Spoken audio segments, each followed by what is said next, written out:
இல்லடா, கௌதம் இங்க இல்லடா சார். என் உள் மனசு சொல்லுது சார், கௌதம் இவங்க தான் சார் எங்க வச்சிருக்காங்க. என் பையன் எங்க கிருஷ்ணரா?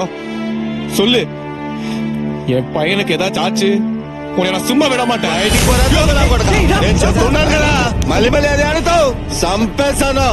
ఎవరో ఉయిరోட போக மாட்டீங்க. ஏட்டுக்கு வந்து என்னையே மிரட்டியா?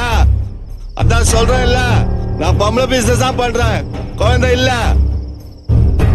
தலைக்காய் நறுக்கேஸ்தா.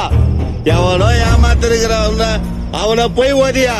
குழந்தைய காரணம் தேடி வந்தவன்கிட்ட இப்படி நடந்துக்கிறிய, இந்த பாவம் நான் சும்மா விடாதியா. உனக்கு மட்டும் இல்ல 7 தலைமுறைக்கும் குடும்பம் வழங்காதியா. நான் வைரையும் சொல்றேன், நீ நல்லாவே இருக்க மாட்டியா? ஏய், உன் சாவெல்லாம் ஒண்ணும் பண்ணாது. தண்டனையை அனுபவிச்சுட்டு தான் இந்த பாவத்தையே பண்ணிட்டு இருக்கிறா. 20 வருஷத்துக்கு லைசன்ஸ் இருக்கு தெரியுமா? நான் 6 வயசுலயே இந்த தொழிலுக்கு வந்தவன். என் முதல் கஸ்டமர் யார் தெரியுமா? எம்மா. உனக்கு சொன்னா புரியாது, ஏன்னா நீ பத்தினிக்கு பிறந்தவன்.